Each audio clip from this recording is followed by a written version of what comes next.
ಇವತ್ತು ಭಾರತ ತಂಡ ಈ 320ಯಲ್ಲಿ ಇವತ್ತು ಅಮೆರಿಕ ಮತ್ತು ವೆಸ್ಟ್ ಇಂಡೀಸ್ ಎರಡು ರಾಷ್ಟ್ರಗಳು ಸೇರಿ ಇವತ್ತು ಏನು 320 ಮ್ಯಾಚಸ್ಸು ಏನು ಎಲ್ಲ ಲೀಗ್ ಮ್ಯಾಚಸ್ ಏನು ನಡೀತಾ ಇದ್ದಾವೋ ಇವತ್ತು ಭಾರತ ತಂಡ ಫೈನಲ್ಸ್ಗೆ ಬಂದಿದೆ.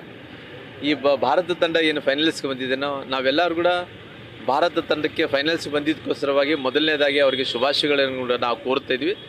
ಜೊತೆಲಿ ಶುಭಾಶಯಗಳು ಕೋರೋ ಜೊತೆಲಿ ನಾವು ಕಳೆದ ಬಾರಿ ಕೂಡ 50-50 ಏನು ಪಂದ್ಯಾವಳಿ ಏನು ಕ್ರಿಕೆಟ್ ಪಂದ್ಯಾವಳಿ ನಡೀತಾ ಅವಾಗಿನ ಸಂದರ್ಭದಲ್ಲಿ ಕೂಡ ವರ್ಲ್ಡ್ ಕಪ್ ಭಾರತಕ್ಕೆ ಸಿಗಬೇಕನ್ನಂಥ ಆಸೆಯನ್ನು ಕೂಡ ನಾವು ಪಡ್ಕೊಂಡಿದ್ದೆ. ಆ ಸಂದರ್ಭದಲ್ಲಿ ಆಗ ವರ್ಲ್ಡ್ ಕಪ್ ತೊಗೊಳಕ್ಕೆ ಆಗಲಿಲ್ಲ 50-50 ಓವರ್ ಮ್ಯಾಚಲ್ಲಿ.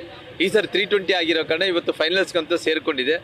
ನಾವು ದೇವರಲ್ಲಿ ಪ್ರಾರ್ಥನೆ ಮಾಡೋದಿಷ್ಟೇ, ಇವತ್ತು ಆದಷ್ಟು ನಮ್ಮ ಭಾರತಕ್ಕೆ ಒಂದು ಕೀರ್ತಿ ತರಂಥ ಕೆಲಸ ಆಗಬೇಕು. ಈ ವರ್ಲ್ಡ್ ಕಪ್ ಭಾರತಕ್ಕೆ ಸಿಗಬೇಕು ಅನ್ನೋಂಥದ್ದು ನಮ್ಮ ಇಂಡಿಯನ್ ತಂಡದ ಎಲ್ಲ ನಾಯಕರನ್ನು, ಎಲ್ಲ ನಮ್ಮ ಪ್ಲೇಯರ್ಸ್ಗಳನ್ನು ಅವ್ರನ್ನ ನಾನು ಅಭಿನಂದನೆಗಳನ್ನು ಶುಭಾಶಯಗಳನ್ನು ನಾನು ಕೋರ್ತೀನಿ. ಸರ್, ಈಗ ಕ್ರಿಕೆಟ್ ಅಂದರೆ ನಿಮ್ಗೆ ಯಾರು ನೆನಪಾಗ್ತಾರೆ ಸರ್? ಯಾವ ಆಟ?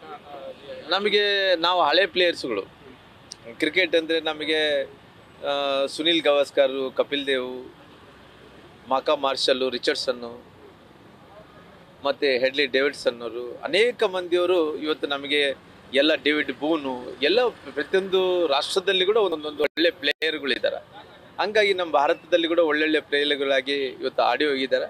ಅದಕ್ಕೋಸ್ಕರವಾಗಿ ಇವತ್ತು ಅವರೆಲ್ಲ ಪ್ರೇರಣೆಯಿಂದ ಎಲ್ಲ ಈ ಹೊಸ ತಂಡಗಳು, ಹೊಸ ಕ್ಯಾಪ್ಟನ್ಶಿಪ್ಪು, ಹೊಸ ವೇಗದ ಬೌಲರ್ಗಳು ಎಲ್ಲ ಕೂಡ ಇರೋ ಕಾರಣ ವಿಶ್ವಾಸ ಇದೆ. ಇವತ್ತು ಎಲ್ಲ ಕಡೆ ಒಳ್ಳೆ ಫಾರ್ಮಲ್ಲಿದ್ದಾರೆ. ಬ್ಯಾಟಿಂಗಲ್ಲಿ ಫಾರ್ಮ್ ಇದ್ದಾರೆ, ಬೌಲಿಂಗಲ್ಲಿ ಫಾರ್ಮ್ದಲ್ಲಿದ್ದಾರೆ ಮತ್ತು ಫೀಲ್ಡಿಂಗಲ್ಲಿ ಕೂಡ ಫಾರ್ಮ್ದಲ್ಲಿರೋ ಕಾರಣ ಇವತ್ತು ಗೆಲುತನ್ನಂಥ ವಿಶ್ವಾಸ ನಮ್ಮೆಲ್ಲರಲ್ಲಿ ಇದೆ.